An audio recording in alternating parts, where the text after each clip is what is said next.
manhid lang po. Wala akong nararamdaman ganito. Nagkaroon po ako ng frozen shoulder po, master. Body massage niya ako. Ito?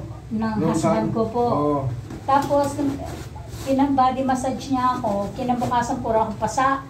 At the next day po, hindi ko na may galaw kahit daliri ko. Okay, nagigalaw ko. Ano kami dahil wala naman diferensya sa buto.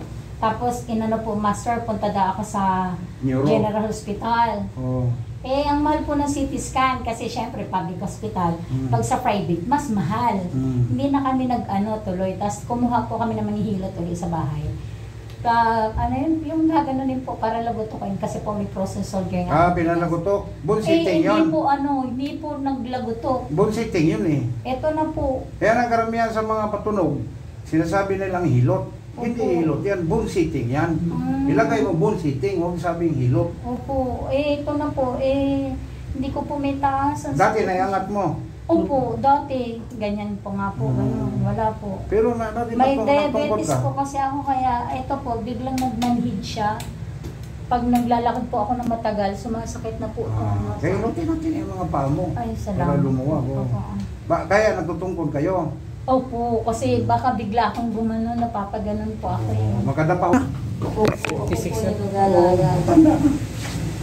56. Kaya po na matanda na yan. Bakit yung mister ng anak niyo, babae?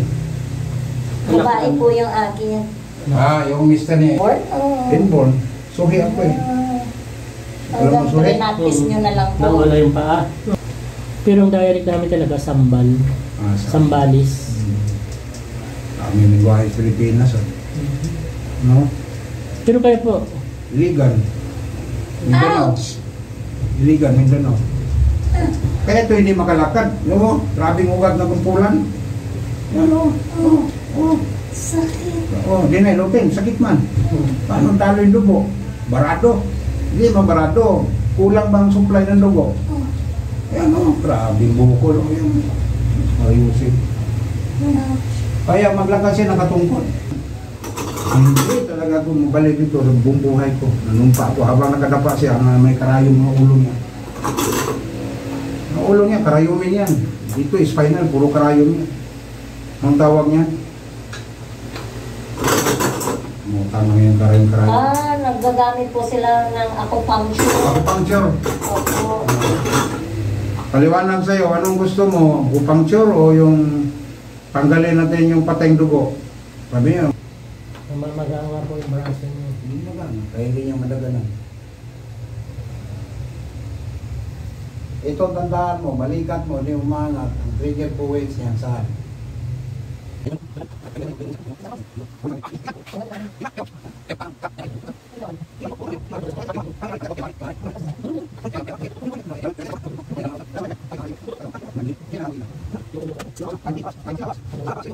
Mga ganyan ba? Papaitan. Iburito niyo papaitan.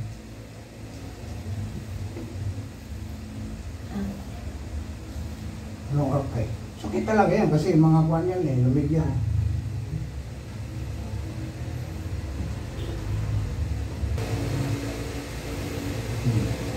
Ulit-ulit mo. Pwede ka na maglaro ng badminton. Ito kasi, ano mangyari? Wala, stuck lang. O ba, na-stuck. Wala eh. Hindi may stroke sa'yo. Sciatic nerve. Proceed. Kilid ka, hulong mo yung paa mo. O, tugod mo isang kamay mo, dalawa. O, yan. Paano kung wala si mister? Busy. O, saan? Dito hanggang gumaling ka, hindi maginhawang katawan mo. Hindi yung bilis-bilisan mo. Sabihin ng pasyente, ang bilis noon. O, tingnan mo. Persayan mo. Tignan din na. Huwag ka na magtungkod. Yung tungkod mo, tapon mo na yan.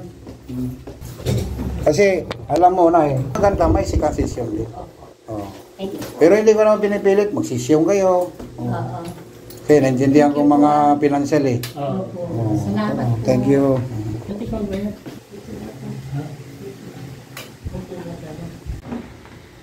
Pagka sarili mo, huwag mo laging tungkod-tungkod. Sarili mo ka magtungkod. Oo, tingnan mo, sayo-sayo na si nanay. Matanda na tayo. Lalo pa ikaw. 53 ka, 54. 53 po. Oh, tanda na. Master